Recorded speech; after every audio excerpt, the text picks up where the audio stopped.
Instrument पे, तो उस इंस्ट्रूमेंट में क्या क्या चीज आई?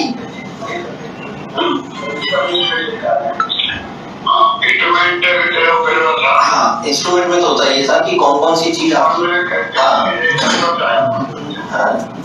कि कौन उसमें कि कॉपी किया वो मालूम पड़ सकता है अगर उसको चेक करें कि ये कॉपी किया नहीं आया था तो कॉपी है। हाँ जी जी साहब जी। सुना आप लोगों ने?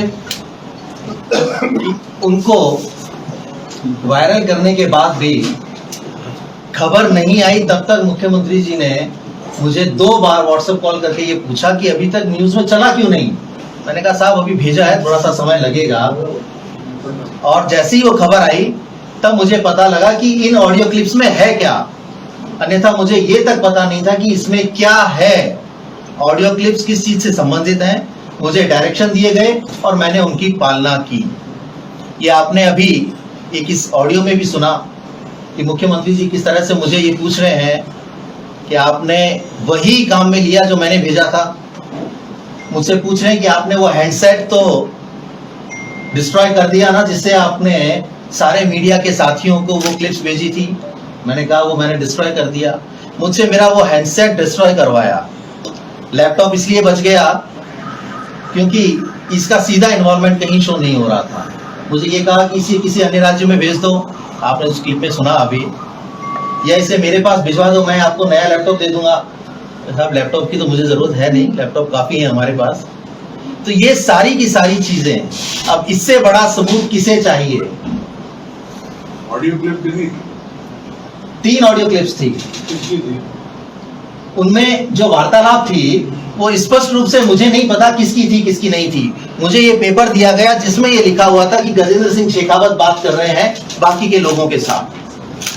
ये पेपर, ये पेन ड्राइव और ये जो भी आपने ऑडियो क्लिप सुनी, इससे पूरी तरह से आपको ये पता लग गया होगा कि ये पूरी की पूरी जो कहानी थी वो कहां से शुरू हुई, किसने की और किसने अपने राजनीतिक फायदे के लिए, अपनी कुर्सी को बचाए रखने के लिए मुझे काम में लिया। मैं अपने जो गुरु हैं, राजनीतिक गुरु जिनको मैं मानता था, बहुत ही साफ दिल के इंसान हैं। साफ दिल के इसलिए कि मुझे हर बार कहा करते थे कि तू मेरी तरह सबको काम में लिया कर। मुझे आज ये पता लग गया कि मैं कैसे काम में आ गया। बस एक यही चीज मैं नहीं सीख पाया कि तू मेरी तरह सबको काम में लिया कर। तो ये मेरी कमजोरी रही कि मैं इतने बड़े गुण को नहीं सीख पाया। अब एक और बात बताता हूं आपको कि जब ये सारी बातें हो गई, उन्होंने मुझसे पूछ लिया कि आपने फोन को डिस्ट्रॉय कर दिया ना, और मैंने हाँ भर लिया। लेकिन मुझे लगता है उनके दिल में कहीं ना कहीं इस बात का वहम था या डर था कि शायद उसने उस मोबाइल फोन को डिस्ट्रॉय नहीं किया। तो 26 नवंबर 2021 को इसी ऑफिस में जिसमें आप लोग बैठे हैं, मेरे इस ऑफिस में एसओजी की रेड पड़वाई उस व्यक्ति ने जिसके लिए मैंने इतना बड़ा कदम उठाया। मैंने किस तरह से बर्दाश्त किया होगा कि मेरे कार्यालय में जो व्यक्ति मुख्यमंत्री के लिए काम करता है, उसके कार्यालय में एसओजी की रेड, या बाहर पुलिस की गाड़ियां, एसओजी की टीम और मेरे पूरे ऑफिस को खंगाल लिया। जब उन्हें वो मोबाइल डिवाइस नहीं मिला तब जाके तसल्ली हुई कि हाँ वो डिवाइस पूरी तरह से डिस्ट्रॉय कर दिया। ये है हमारे पूर्व मुख्यमंत्री अशोक गहलोत जी और उनकी सच्चाई कि वो किस तरह अपने से जुड़े हुए व्यक्तियों को उपयोग में लेते हैं, अपने राजनीतिक फायदे के लिए उपयोग में लेते हैं और बाद में कैसे उनसे किनारा कर लेते हैं। मुझे कोई दिक्कत नहीं होती जिस तरह से मुझे शुरुआत में कहा जाता था कि हम सुप्रीम कोर्ट तक जाएंगे, आप चिंता मत करो। तो उसके बाद क्यों बदल गए? क्यों उन्होंने इसके बारे में बातचीत करना बंद कर दिया? क्यों मुझे पूरी तरह से अकेला छोड़ दिया? क्यों कभी भी इस केस को लेकर कोई चर्चा क्यों नहीं की? क्योंकि सरकार बच गई थी। जिनको मुख्यमंत्री रहना था वो मुख्यमंत्री रहे, जिनको मंत्री बने रहना था वो मंत्री बने रहे, और कार्यकाल पूरा हुआ। तो जब कार्यकाल पूरा हो गया तो उसके बाद कोई आवश्यकता ही नहीं बची कि अब इसके बारे में बात भी की जाए। तो मैं कहां जाऊंगा भाई, जिसके ऊपर इतना बड़ा केस लगा हुआ कि मार्च 2021 में दिल्ली में मेरे ऊपर जो केस दर्ज हुआ, पिछले 3 साल से लगातार मैं उसे झेल रहा हूं और मेरा परिवार उसे झेल रहा है।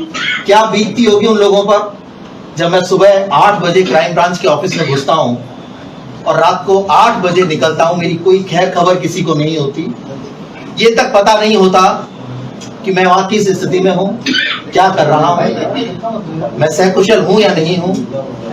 तो इन सब चीजों की वजह से आज मजबूर होकर मुझे ये खुलासा करना पड़ रहा है कि ये कृत्य और ये काम मैंने नहीं किया। मैंने शुरू से आप सभी लोगों को ये कहा कि इस रिकॉर्डिंग में मेरा कोई लेना देना नहीं है।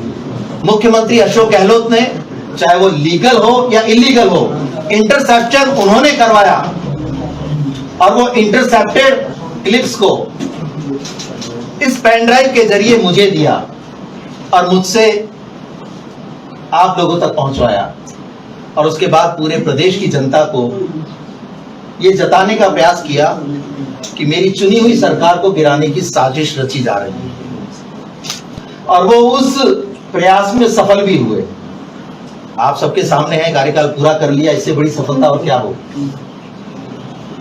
उस कार्यकाल को पूरा करने के बाद भी जो उस समय में और घटनाएं हुई, मैं उनका भी जिक्र करना चाहूंगा।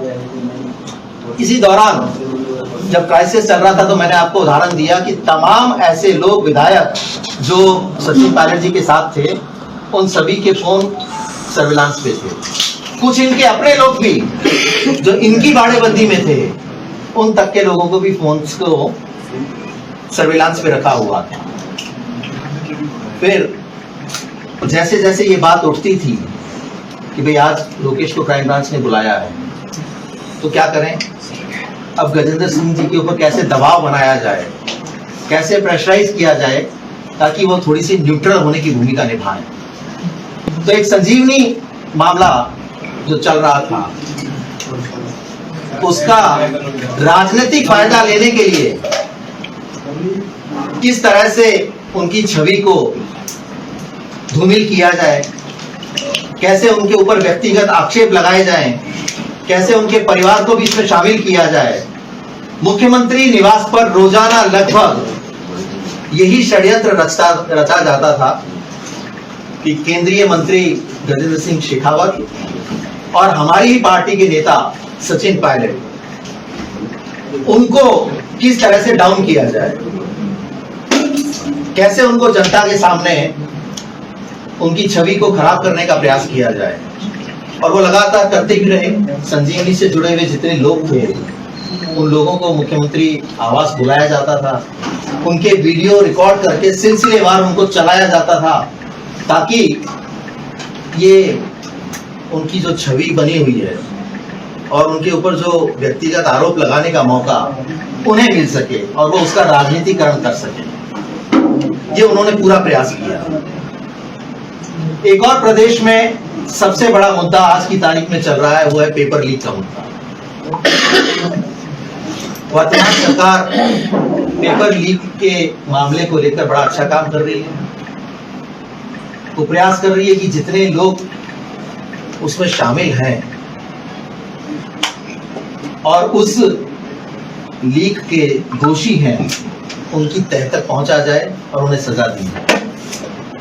लेकिन आप सभी को याद होगा कि हमने प्रदेश में, हमारी तत्कालीन सरकार ने दीपोत्सव बड़े जोर शोर से मनाया और ये कहा था कि हमने प्रदेश के नौजवानों के लिए इतना अच्छा अरेंजमेंट किया है, जब वो परीक्षा देने जाएंगे तो रास्ते में लोग उन्हें खाना खिलाएंगे, उनके सोने की व्यवस्था करेंगे। बहुत हमने ढोल बजाए और ये आभास कराने का प्रयास किया कि प्रदेश की सरकार युवाओं के लिए हमेशा खड़ी है और उनके सहयोग के लिए तत्पर है। लेकिन ऐसा कैसा सहयोग कि वो पेपर लीक हो जाए और लीक होने में उनकी पूरी जानकारी हो, उस पूरे सिस्टम की मिलीभगत हो, जो लोग उसके लीक को रोकने के लिए बने हुए हैं, जिन लोगों के भविष्य की चिंता मुख्यमंत्री ने नहीं की, जिन नौजवानों के भविष्य की चिंता मुख्यमंत्री ने नहीं की, तत्कालीन मुख्यमंत्री, वो आज अपने नौजवान पुत्र के भविष्य के लिए दिन रात लगे हुए हैं। उन्होंने जालोर सिरोही में ऐसे कैंपेन किया है जैसे पूरा राजस्थान एक तरफ और जालोर सिरोही का चुनाव एक तरफ। क्या सभी कैंडिडेट्स के लिए समान व्यवहार नहीं होना चाहिए था? वो कैंपेनिंग कमेटी के चेयरमैन हैं। इस प्रदेश में कांग्रेस पार्टी ने जितने लोगों को सिंबल दिया है, जितने लोगों को प्रत्याशी बनाया है, क्या सभी के लिए उतनी मेहनत नहीं की जानी चाहिए थी? लेकिन उन सबको छोड़कर पूरी तरह से अगर लगे हुए हैं तो जालोर सिरोही के लिए लगे हुए हैं। तो जैसे वो अपने नौजवान पुत्र के भविष्य के लिए चिंतित हैं, इस प्रदेश के लाखों युवाओं के भविष्य को चौपट कर दिया उस पेपर लीक ने। और कई हफ्तों तक तो यह स्वीकार भी नहीं किया कि ये पेपर लीक हुए। जब ये दबाव बढ़ा, विपक्ष ने भी आवाज उठाई, नौजवान भी पूरी तरह से आक्रोशित हो गए और ये दबाव बढ़ा तो लेवल 2 के पेपर को रद्द किया गया।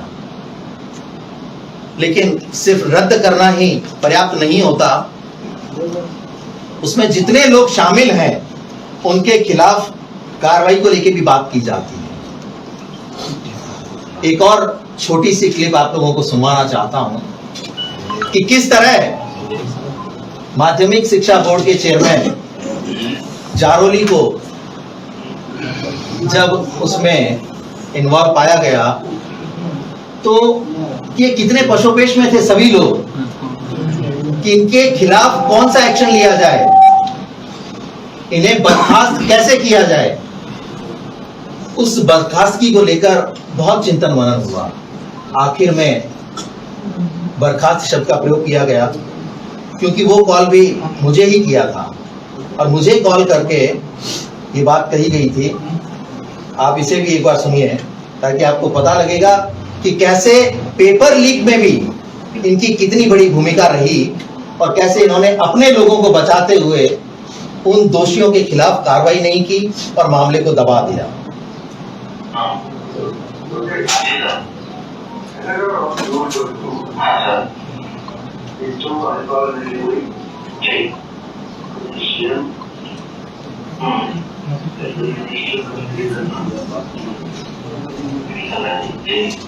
आवाज नहीं आ रही, थोड़ा हाथ ऊपर करो, मोबाइल ऊपर करो, मोबाइल ऊपर करो।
तो आप सर्कुलेट कर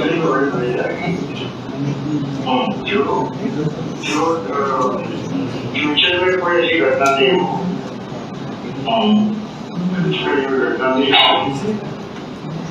कदर दे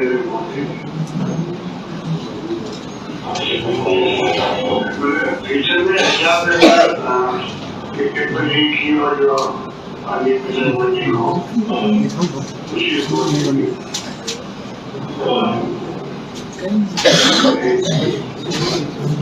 और नंबर 2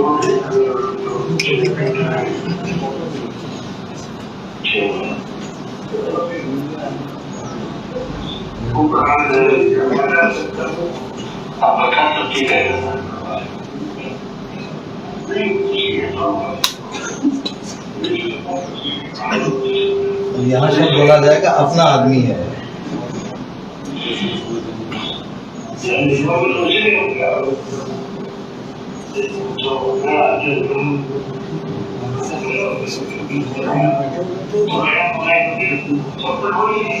सब कुछ वही है।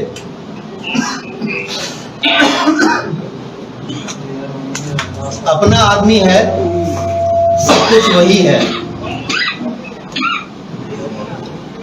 इसमें कुछ और नेताओं के नाम हैं? आपके सभी सवालों के जवाब मैं एक बार पूरा कर लूं फिर दूंगा। अपना आदमी है, सब कुछ वही है। तो जो प्रदेश का मुख्यमंत्री युवाओं के साथ, उनके भविष्य के साथ इस तरह से खिलवाड़ कर ले और जो लोग शामिल हैं उनकी जानकारी होने के बावजूद अपना आदमी कहकर बचाएं, तो ऐसे प्रदेश के मुख्यमंत्री के लिए क्या कहा जाना चाहिए, ये तो प्रदेश की जनता तय करे। मैं वर्तमान सरकार से ये जरूर आग्रह करूंगा कि वो इस लीक के तह तक जाएं और आवश्यकता पड़ेगी तो जो सबूत मैं आज अभी मीडिया के सामने प्रस्तुत कर रहा हूं, वो सारे सबूत मैं अपने युवाओं के लिए, इस प्रदेश के युवाओं की भलाई के लिए और उनके साथ जो धोखा हुआ है उस धोखे के लिए मैं ये सारे सबूत, अगर वर्तमान सरकार मुझसे मांगना चाहेगी अपनी किसी भी जांच के लिए, तो मैं उन्हें ये प्रस्तुत कर दूंगा। तो आपने देखा कि किस तरह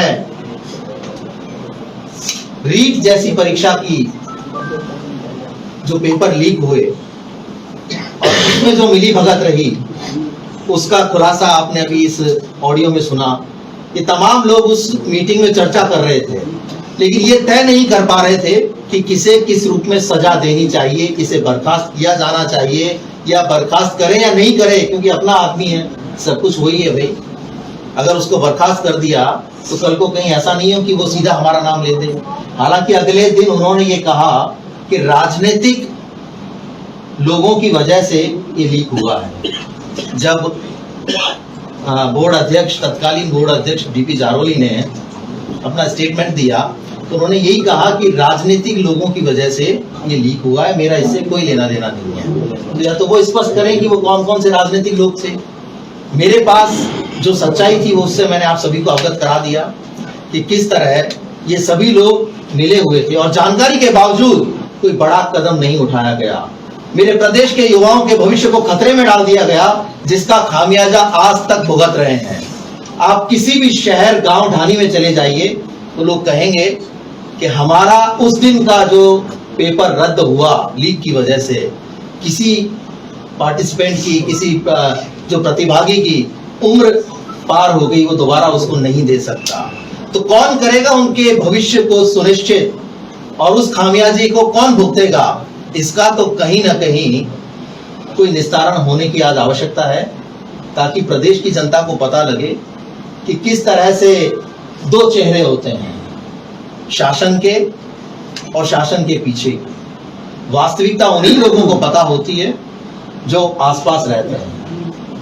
और यही एक बहुत बड़ा कारण रहा कि धीरे धीरे पूरे प्रदेश भर में लगातार कई और पेपर भी लीक हुए।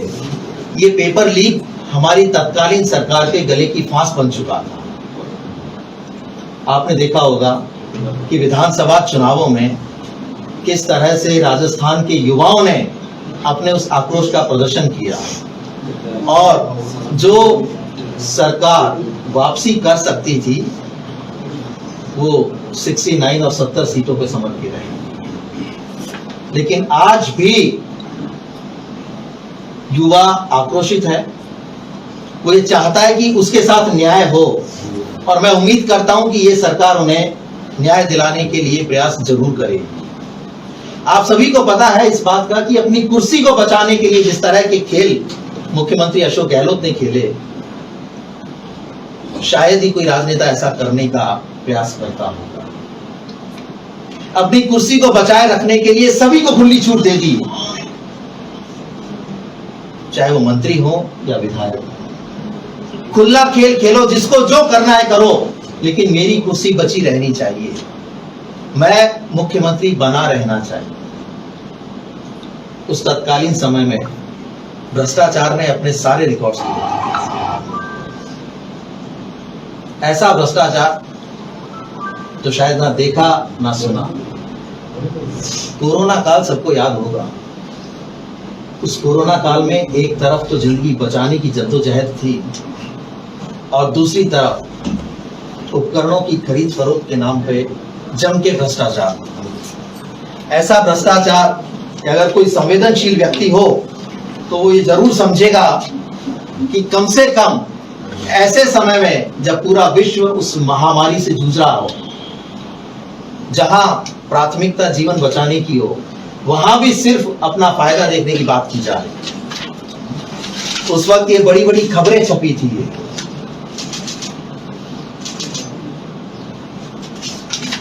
किस तरह से खरीद फरोख्त के नाम पे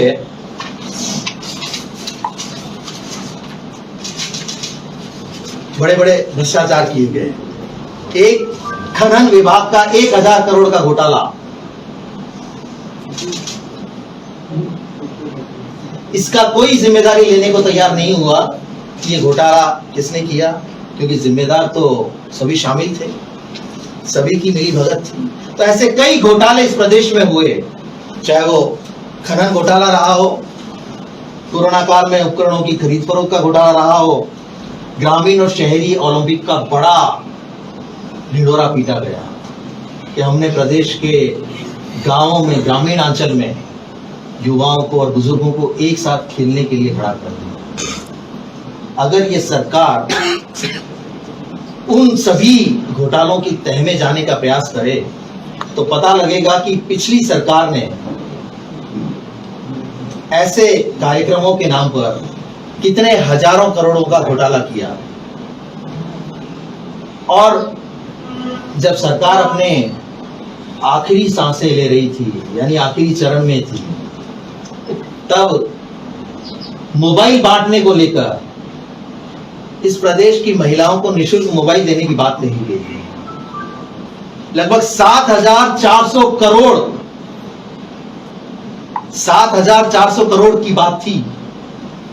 इतने पैसे खर्च होंगे जिसके लिए सारी तैयारियां हो गई, लेकिन प्रदेश की कितनी चुनिंदा महिलाओं को मोबाइल मिले हम सब जानते हैं। ये भी एक बहुत बड़ा घोटाला मोबाइल कांड के नाम से अगर कोई तह तक जाएगा तो पूरे प्रदेश ही नहीं, पूरे देश को पता लगेगा कि पिछली सरकार ने किस तरह घोटालों की अति कर दी। तो ये तमाम चीजें जो उस दरमियान हुई, उनका मैंने आपको सिलसिलेवार इस पत्र के माध्यम से और इस पेपर के माध्यम से बताने का प्रयास किया। आप सब इस बात को जानते होंगे कि इस प्रदेश के मुख्यमंत्री अशोक गहलोत, जो पिछले 40 वर्ष से ये सोच के बैठे हैं कि मैं ही कांग्रेस हूं, मेरे अलावा कोई दूसरा व्यक्ति कांग्रेस में आगे बढ़ने का प्रयास नहीं करना चाहिए, न ही वो आगे बढ़ना चाहिए। उनकी ये हठ धर्मिता यही सबसे बड़ा कारण रही कि हम पिछले विधानसभा चुनावों में अपनी सरकार की वापसी नहीं करवा पाए। उन्होंने आला कमान तक को धोखा दिया, जो आला कमान उन्हें राष्ट्रीय अध्यक्ष बनाने के लिए तैयार थे। 25 सितंबर 2022 की घटना सभी को पता होगी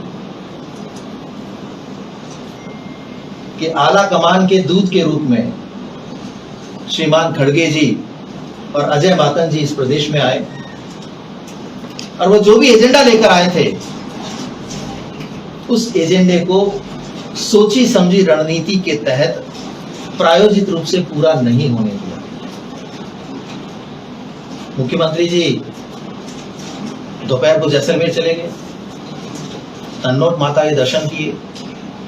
दर्शन करने के थोड़ी देर बाद मुझे फोन किया और मुझे कहा कि मीडिया में ये खबर चलवाओ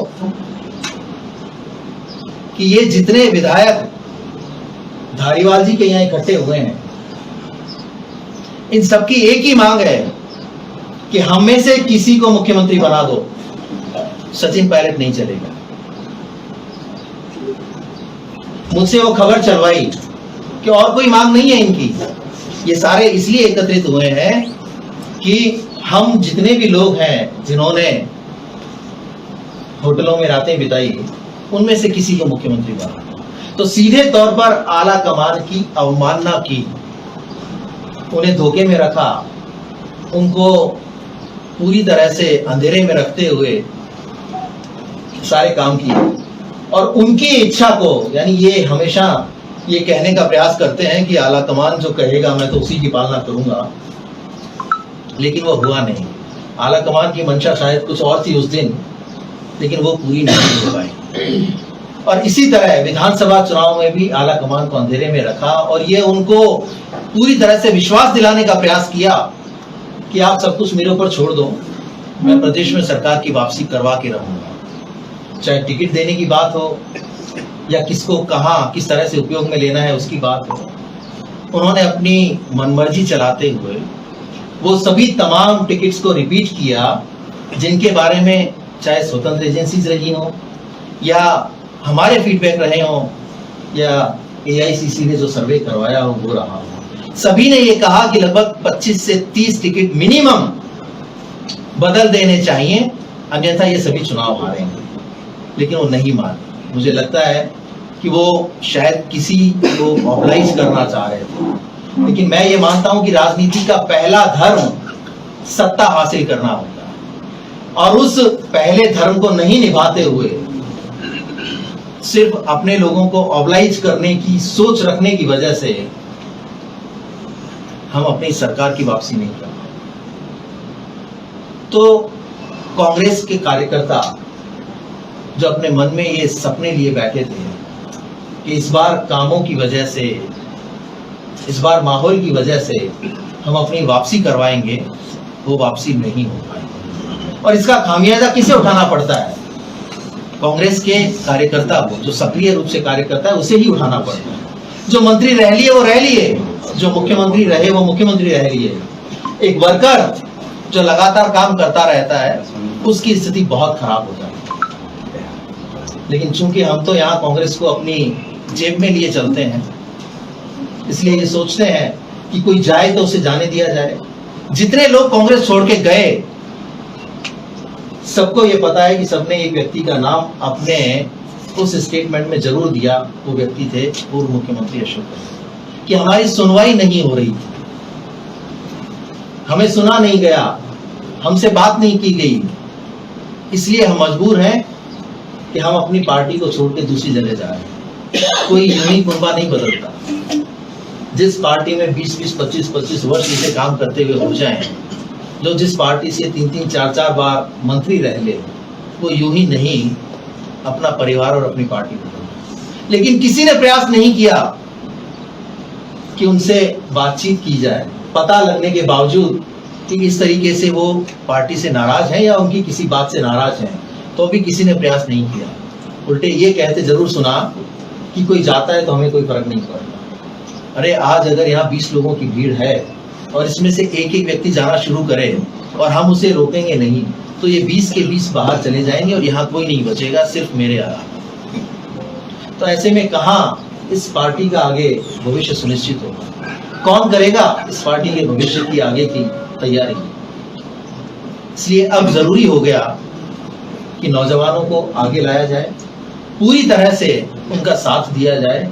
अन्यथा यही ढर्रा चलता रहा तो इस प्रदेश में कांग्रेस कभी अपनी स्थिति मजबूत कर पाएगी, मुझे उसकी उम्मीद बहुत कम नजर आती है। तो ये तमाम बातें आज आप सभी के समक्ष मैंने रखी।